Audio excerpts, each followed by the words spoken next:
Se sientan en una mesa con mantel negro, con velones, y empiezan a implorar por la presencia de Dietrich Eckart. María en ese momento entra en trance, se le blanquean los ojos y demás, entra en trance, y de ella empieza a salir la voz de Dietrich Eckart. Hola, ¿qué tal amigos? ¿Cómo están? Bienvenidos a un nuevo capítulo de Enigma Dimensional. En esta ocasión les traemos un tema supremamente fascinante y bastante desconocido por la ufología a nivel mundial, el cual es el caso de María Orsic y su intervención con tecnologías de la Alemania nacionalsocialista. Sean todos bienvenidos.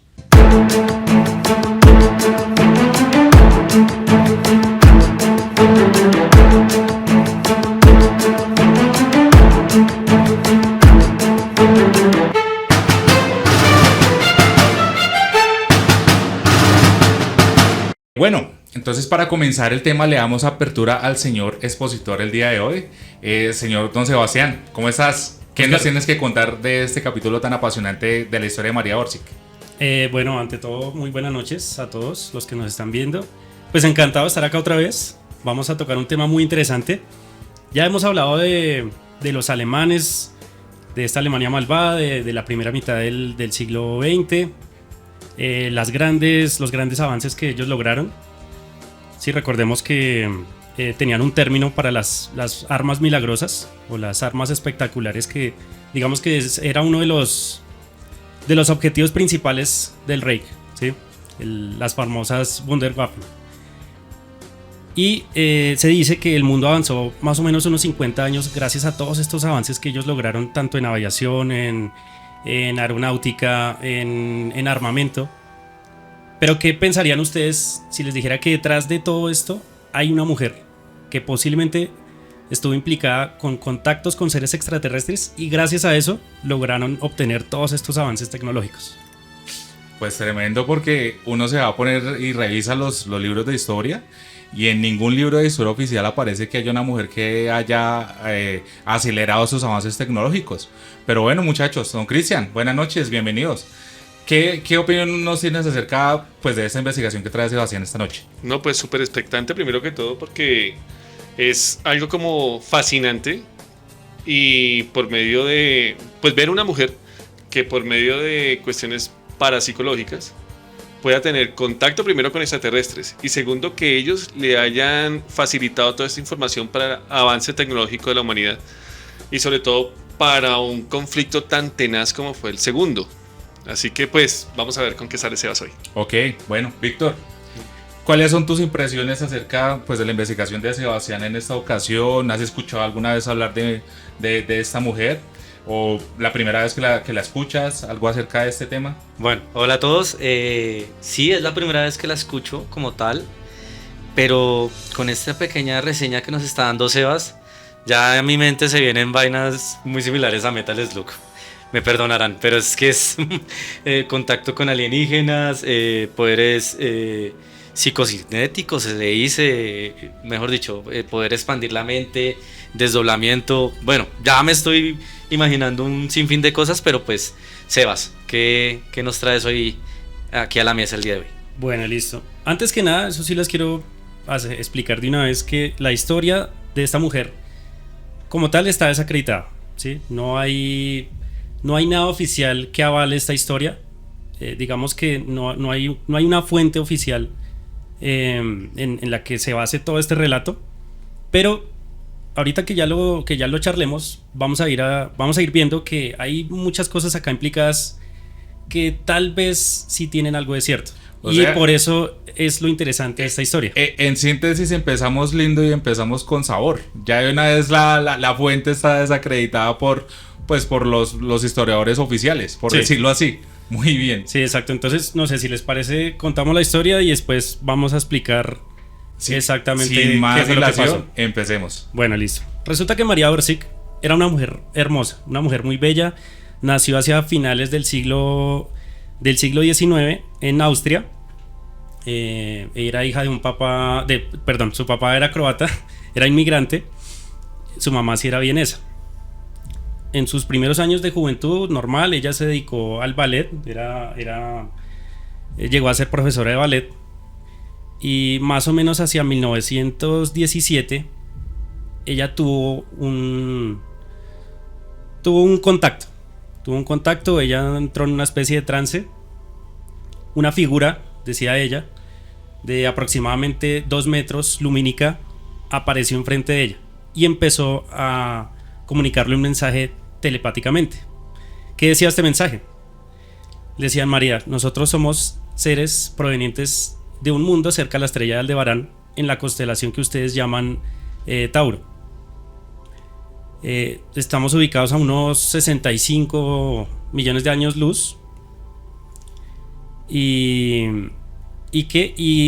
empezó, bueno, empezó a mostrarle una cantidad de información que ella a comienzos no entendía. En ese estado de trance en el que ella se encontraba, ella empezó a garabatear, o lo que conocemos como psicografía. Empezó a garabatear una cantidad de planos, de fórmulas químicas, matemáticas, una cantidad de cosas que pues obviamente ella no entendía.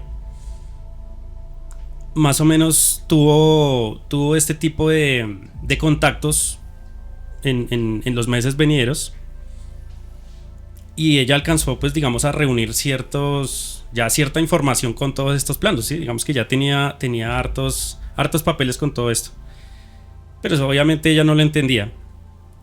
Hacia finales de este año de 1917, el último contacto que ella empieza a tener con estos seres, le dicen que tiene que irse a Berlín y que allá la están esperando otras mujeres similares a ella.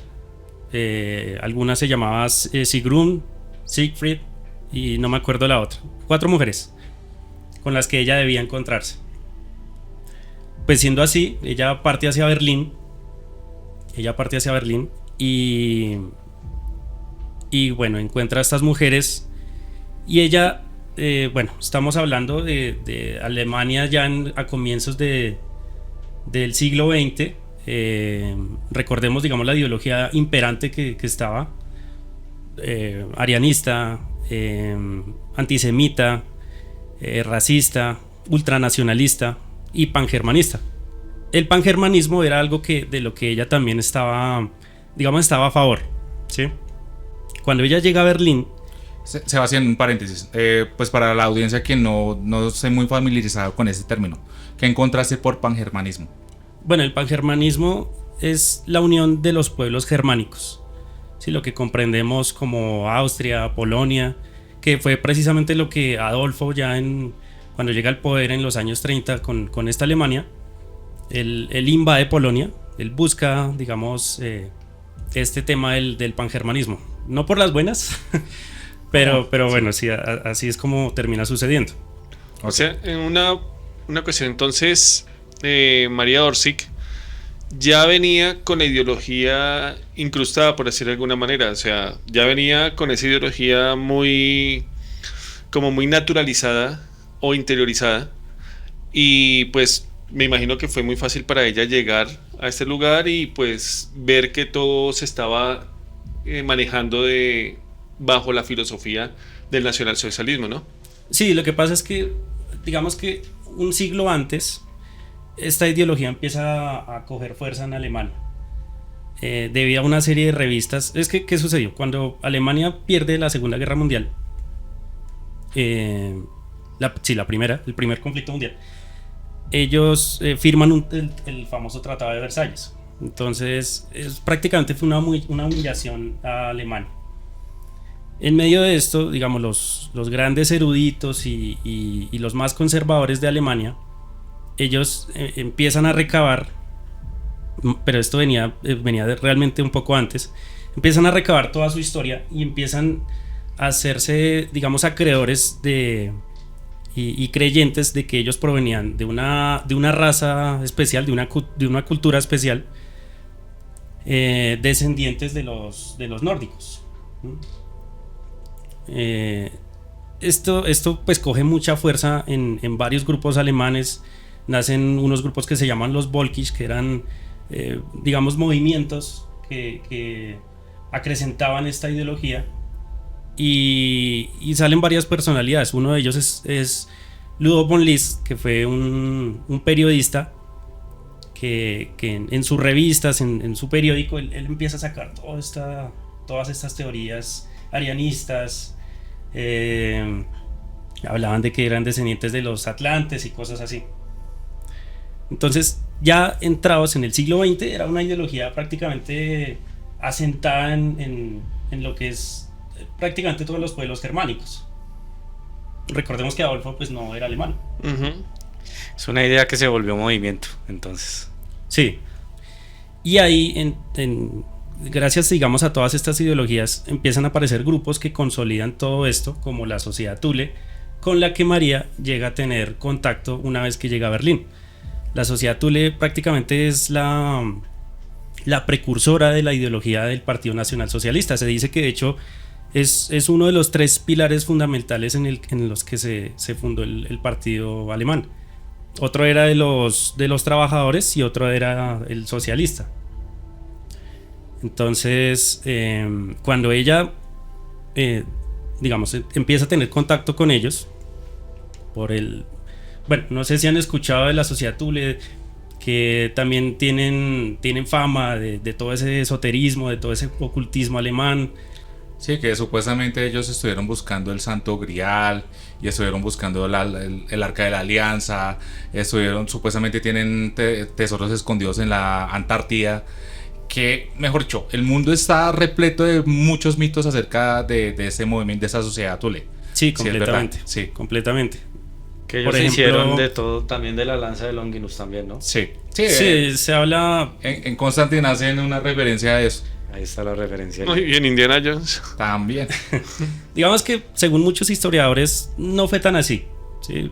A través de la historia se le ha querido atribuir más cuestiones esotéricas a todos estos movimientos y al mismo Partido Nacional Socialista que de lo que realmente fue. Sin embargo, sí habían personalidades que sí estaban muy familiarizadas con este tema ocultista. De hecho, el fundador de la Sociedad Thule, Rudolf von Bottendorf, fue un personaje que, pues digamos, él era de una familia acomodada. Él viajó por Egipto, viajó a Turquía y él se fascinó con ese ocultismo, digamos, de Medio Oriente. El misticismo que rodeaba la parte de la cultura egipcia. Sí, sí. Y empieza como a creer que ese ocultismo tiene relación digamos, con el pueblo germano. Ah, ok. Digamos que todos estos movimientos antisemitas y racistas y todo lo demás se forman también porque en esos años los alemanes empiezan a dar cuenta que el pueblo hebreo tiene grandes posiciones de poder en lo que es la masonería y empiezan a ver que la masonería con estas ideologías digamos de esta gente empieza a tener mucha influencia en los gobiernos mundiales. Entonces nace, antes de la Sociedad Thule, nace la Hermannorden, que era un símil a la masonería, pero digamos con todo el tema germánico, ¿sí? Toda la ideología germánica. Y la esotería. Y ellos empiezan a ver, de una vez empiezan a ver, digamos, ese conflicto y esa guerra contra los hebreos, contra el pueblo hebreo. Bueno, pero nos hemos desviado un poco del tema. No, pero igual hay que tocarlo pues para darle cimiento a lo que vas a tratar aquí en adelante. Sí. Bueno, les decía que ella llega a Berlín y empieza a tener contacto con la Sociedad Thule. Entre ellos, con Rudolf Hess. Rudolf Hess, que fue un gran oficial de esta Alemania, ya del Partido Nacional Socialista, fue en cierto punto la mano de derecha de Adolfo. Llegó a dar a las manos de semejante joyita, porque sí. Recordemos que Rudolf Hess estuvo en contacto con los precursores de la Rand Corporation y el Instituto Tavistock de manipulación mental, precisamente. Sí, Rudolf Hess era una joya. Dios los crea, ellos se juntan, dicen por ahí. De hecho, cuando lo que Oscar contaba en el capítulo pasado, de que él es capturado por los ingleses, hay muchos historiadores que dicen que gracias a esto es que empieza ese declive de la Alemania. Digamos que fue uno de los pasos que dieron a perder la guerra. Si este señor no lo hubieran capturado, quién sabe en qué hubiéramos resultado. Wolfenstein. Otro un gran juegazo. Bueno, entonces ella tiene contacto con este señor y con Rudolf Hess, que es el fundador de la Sociedad Thule. ¿Por qué razón? Resulta que ellos querían tener contacto con el espíritu de Dietrich Eckart.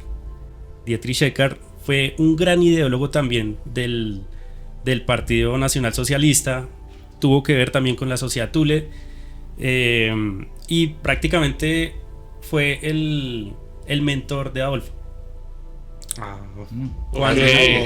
Cuando él estuvo en la cárcel, no sé si saben esta historia, pues que él, antes de los años 30 él intenta, bueno, antes de llegar al poder oficialmente, él intenta dar un golpe de estado, en el cual pues obviamente eso falla, él va a la cárcel y gracias a la ayuda de Rudolf Hess y de Dietrich Eckart es que, digamos, empiezan ya a forjar ese camino hacia la dirección de esta Alemania. De hecho, Adolfo, mientras él estuvo en la cárcel, él escribió el libro Mein Kampf. ¿Sí Sí, Minecraft. lucha. Sí. El Minecraft. Y este libro precisamente se lo dedica a este señor, a Dietrich Eckart. Cuando María habla con Rudolf Hess y con C. Ottendorf, Dietrich Eckart había fallecido un año antes y organizan una sesión espiritista para contactar con él. Ahí sí, como dice Luisito Comunica, ya ahí se viene lo chido. Carajo, pero ya entre esos tres ya deciden de una meterse a hacer rituales. Sí. Resulta que llaman a María a un departamento que tenían. Ya, digamos, ella ya hacía parte de esta Sociedad Thule. Y se reúnen los tres. Se sientan en una mesa con mantel negro, con velones, y empiezan a implorar por la presencia de Dietrich Eckart. María en ese momento entra en trance, ¿sí? se le blanquean los ojos y demás, entra en trance, y de ella empieza a salir la voz de Dietrich Eckart. No logran tener contacto con él porque resulta que él empieza a decir que lo están persiguiendo, que necesita que lo ayuden, y la comunicación se para de un momento a otro y otra voz toma el control, digamos, de María. Esta entidad que les empieza a hablar ahora se presenta como un Sumi proveniente de un mundo que orbita la estrella de Aldebarán en la constelación de Tauro. Una pregunta, ¿un qué? Un Sumi. Es... Es la raza, como La un raza reptiliano, como un arturiano, como un pleiadiano. Una Pero nueva ellos son raza. Los Sumi. Los Sumi. Sí. Una nueva raza. El tipo alto, iluminado. ¿Cómo eran? ¿Cómo eran? dice María cómo los describe María? No, pero Chris, Lo que pasa es una que- cosa fue la primera visión que ella tuvo, la primera experiencia, esta ya es otra, ¿sí? O Sí, es la sí. misma persona que la estaba guiando para que llegara y se encontrara con... Lo que pasa es que ya, bueno, o sea, pueden obviamente ser varios personajes provenientes de este lugar, ¿no? No necesariamente tendría que ser uno, Pero de la misma raza. pero es de la misma raza, Ah, sino que ahí ok. ya se presentan. A María no se le habían presentado como tal, simplemente que eran provenientes de allá, pero en esta sesión de espiritismo, él se presenta como un habitante Umi de un planeta que orbita la estrella de Aldebarán. Obviamente Rudolf Hess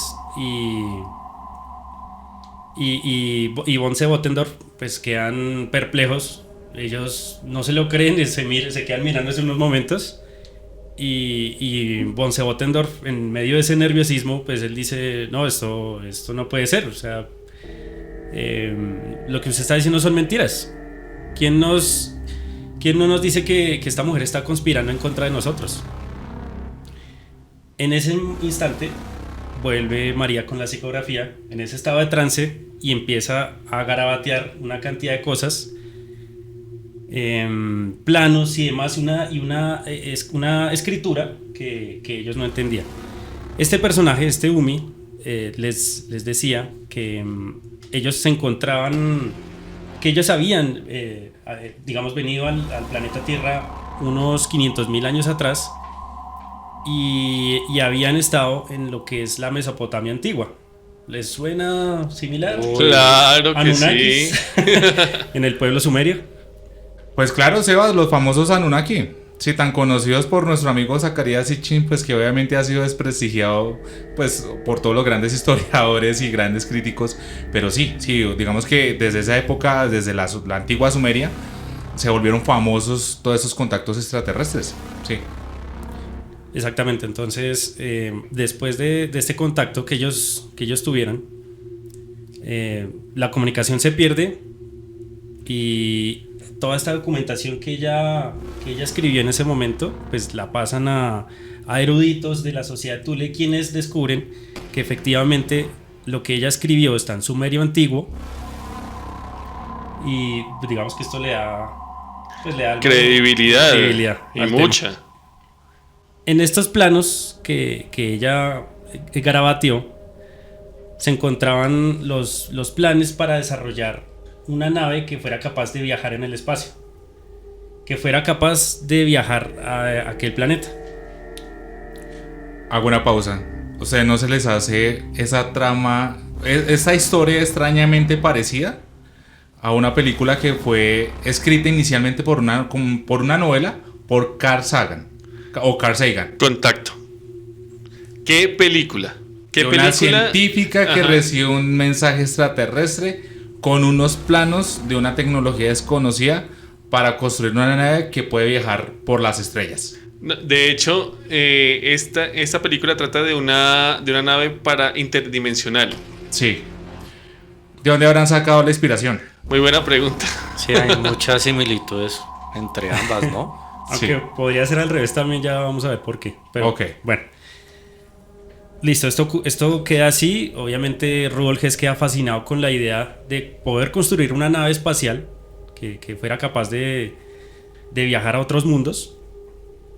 Y paralelamente María pues no era con los únicos con los que había tenido contacto. Resulta que pues como ella se encontraba en Berlín, ella empieza a tener contacto también con el doctor Wilfried Schumann, el famoso de la resonancia de Schumann. ¿Sí la han escuchado? Ah, sí, claro. Claro. Sí, claro. Sí.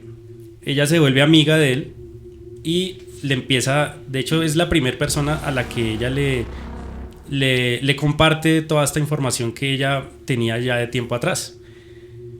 Cuando él empieza a ver toda esta documentación, se da cuenta que efectivamente los cálculos, las fórmulas sí eran correctas, sí funcionaba. O sea, en teoría sí eran capaces de poder construir una nave que pudiera viajar al espacio. De hecho, esa nave la denominan nave de vuelo más allá, para el más allá. Jensenflugmaschine, si no estoy mal en el alemán. Perdón, mi alemán criollo. Cuando ella le comunica todos estos planes a Schumann y a Rudolf Hess y los demás, se gesta un proyecto al que ellos llaman Proyecto Aldebarán, que consiste precisamente en construir una nave que fuera capaz de esto. Ya estamos a comienzos de los años 20 y efectivamente Alemania tenía muchas patentes, tenía estudios serios en sistemas de propulsión muy diferentes. O sea, recordemos que ellos empiezan a incursionar, como lo dijimos al comienzo, empiezan a incursionar en toda esta tecnología. Digamos que ellos se atrevían a llegar más allá de lo que la ciencia convencional lograba hasta ese momento. Sí, claro, no más recordar a Wagner von Braun con el misil o el cohete B-2, que fue uno de los precursores del programa Apolo de la NASA, que fue extraído por el proyecto Paperclip. Claro, esa gente tenía, digamos, los ingenieros y los cerebros que trabajan en proyectos de aeronáutica de punta a nivel mundial. Claro Sí. que sí. Sí, entre esos tenemos un señor, Victor Schorberger, un científico que él estaba fascinado con la idea de la ciencia de implosión, una ciencia alternativa a la que... Espérame un segundo, Sebas. ¿Por qué te emocionas, Cristian? ¿Qué pasó cuando dijeron el nombre de Schorberger? No, porque es que uno de mis ídolos realmente es Víctor Schorberger. Primero, pues como un paréntesis, este señor es tan importante en la historia de la humanidad porque fue uno de los precursores o de los primeros investigadores serios sobre la teoría sobre el agua. Que el agua es la sangre de la tierra. El agua tiene unos comportamientos súper interesantes y hasta dijo que el agua tiene memoria. O sea, es el papá de Masaru Emoto. No, Masaru Emoto es un hippie al lado de este. Listo. Perdón si no acá se pone a llorar, Cristian. Cerramos paréntesis. Continúa, Sebas. No quiere nada más hacer un moto. Entonces, sí, nos encontramos en los años 20 y Alemania sí tenía estudios muy serios, que eso sí es comprobable, en sistemas de levitación vertical, de propulsión a través de la antigravedad por electromagnetismo. Un momento, ya suena mucho ciencia ficción, perdón, pero hasta el momento que ya impulsen motores con el electromagnetismo, ya me está mostrando su merced una historieta, un cómic, güey. Sí, es una película de Marvel, prácticamente. Sí, entonces tenemos todos estos avances ya en estos estudios. De hecho, Victor Schorbergen en estos años desarrolla un motor al que llamaron Repulsin, que fue prácticamente de los primeros motores en generar un despegue vertical, ¿sí? Para una aeronave. Bueno, yo les quería relatar cómo era un poco la construcción y el funcionamiento de estas naves.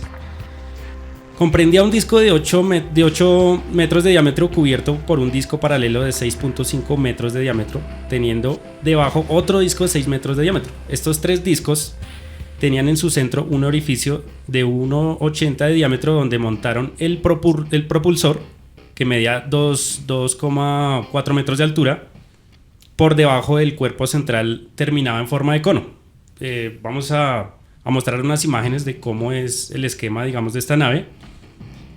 Y en ese cono había una especie de péndulo que lo que ayudaba era a estabilizar la nave, ¿sí?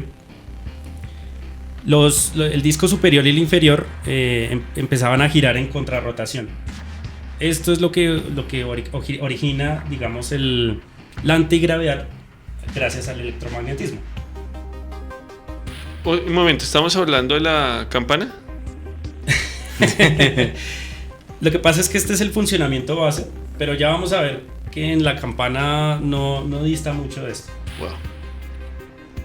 Y bueno, aquí ya es donde comienza precisamente toda la creación de estas aeronaves. Las llamaron RFZ, que eran como, bueno, eso está en alemán, pero quiere decir como máquinas voladoras redondas o redondeadas, si no estoy mal. Empiezan la construcción de estas naves y al parecer el primer avistamiento o la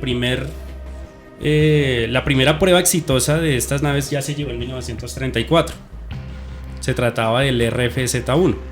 Vamos a ver unas imágenes acá de la supuesta nave porque pues lastimosamente no es algo que sea comprobable. Sí, digamos que hay mucha información de esto, pero lamentablemente no hay unas fuentes concretas. Sin embargo, hay mucha evidencia y pues vale la pena precisamente recabar en esto. Qué desafortunado, ay sí, entro yo. Qué desafortunado que la evidencia se haya perdido, no sé si se alcanzó a ejecutar o algo. Perdido, escondido yo diría, pero perdido no creo. Sí, no. Eso no se pierde. Igual de perdidos que los archivos de Nikola Tesla que supuestamente el FBI los perdió. O los videos de las misiones Apolo que la NASA también los perdió. Grabaron encima de esas cintas. Me imagino que pasó igual. Sí, entonces empiezan con la creación de estos RFZ. Logran generar como unas 7 versiones, más o menos. Y en este punto, pues realmente tenían mucho ensayo y error, ¿sí? Algunas de estas naves se lograron estrellar.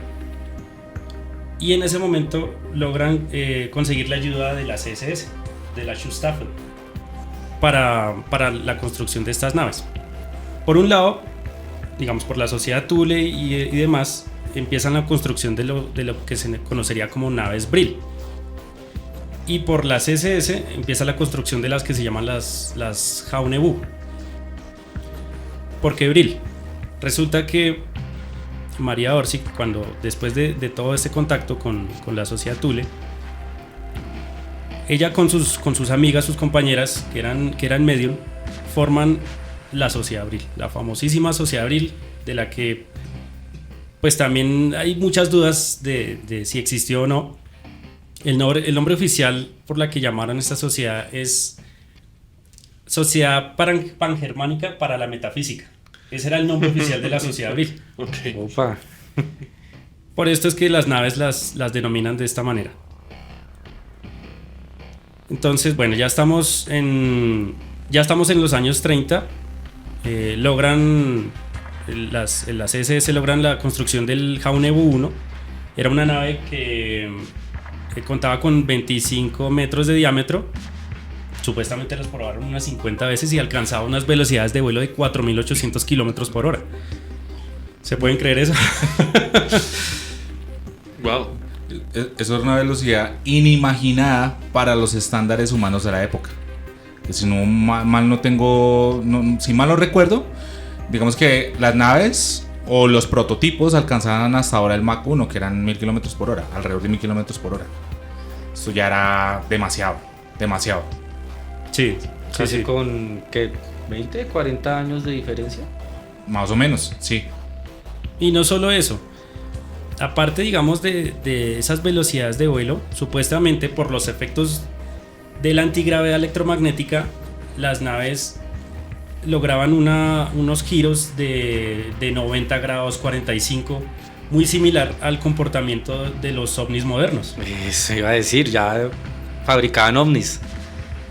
Presuntamente, gracias a este efecto electromagnético, no se generaban fuerzas G en los pilotos. Que ustedes dirán, no, pero una persona a esa velocidad no va a aguantar. Bueno, presuntamente así fue. Ya llegamos a la creación del Jaunebu 2. Ya era una nave mucho más grande, con más velocidad. Y supuestamente es una nave que ya lograron usar para hacer reconocimientos. O sea, estas naves, como eran prototipos, digamos que no les montaban armamento. Eran naves simplemente para probar la velocidad, ¿sí? No eran naves que funcionaran para combatir. Al parecer, una de estas naves fue fotografiada en 1941 y fue usada para cartografiar un poco la costa en la batalla de Inglaterra. Eran más de inteligencia. Sí, eran más de inteligencia. Bueno, terminaron haciendo muchas pruebas. Supuestamente lograron desarrollar hasta un Jaunebu 3. También está el proyecto Andrómeda, que era una nave mucho más grande en forma cilíndrica que podía albergar estas naves. Todo se quedó en planos que vamos a ver en cámara. Todo se quedó ahí, no lograron desarrollar esto porque digamos que ya el desarrollo de estas naves fue muy entrados en años ya de los 40. Y digamos que ya las prioridades eran otras. ¿Han escuchado de la campana, cierto? Sí, claro. Uy, sí. La campana nacional socialista. La campana, la famosísima campana. Resulta que por el desarrollo de la guerra, los aliados empiezan a entrar a Alemania, empiezan a dominar territorios y ellos tienen que de alguna manera salvaguardar estas tecnologías. Acá aparece un personaje muy importante que se llama Hans Kahner. ¿Sí lo han escuchado de pronto? No. Resulta que Hans Kahner era un doctor en ingeniería y el tipo era un duro para la creación de bases subterráneas. En los años 40, si no estoy mal, en 1943, los aliados logran una ofensiva y logran atacar gravemente el complejo industrial alemán, y todos los proyectos digamos ultrasecretos de las Bundenwaffen se los delegan a él. Este señor empieza a construir varias bases subterráneas en varias partes, digamos, no solo en Alemania, en Polonia, si no estoy mal, en Noruega también, y empiezan a hacer, digamos, continúan el desarrollo de todos estos proyectos, pero ya en estas bases secretas. Una de esas bases la encontramos en Polonia hoy en día todavía, que se llama The Ris o Gigante. hay hasta documentales de esta supuesta base, porque en esta base encontramos un anillo de hormigón gigante en el cual supuestamente experimentaban con los sistemas de levitación vertical de estas naves. Volvemos a María Bárcega. Con toda esta experimentación llegan con la campana. Era una nave más grande, con otras propiedades, porque era una nave que al parecer podía viajar en el tiempo. Wow. ¿La campana? La campana. Bueno, Sebas, lamento interrumpirte. Esa historia del tiempo está súper fascinante, pero dejémosla para una siguiente parte porque pues ya el tiempo nos limita muchísimo. Muchas gracias por relatarnos la historia y por traernos esa investigación tan fascinante, ¿verdad? Que está súper interesante. Estoy tremendamente anodado, queda uno bastante expectante. Pero bueno, ya conoceremos más de estas tecnologías que presuntamente pudieron viajar en el tiempo en la siguiente parte. Muchas gracias, muchachos. Y gracias a toda nuestra audiencia. Nos vemos en la siguiente parte de este capítulo. Por favor, no se les olvide de dar like, compartir si les gustó este trabajo, que de verdad nos ayudaría muchísimo. Y los esperamos en la siguiente parte. Hasta pronto.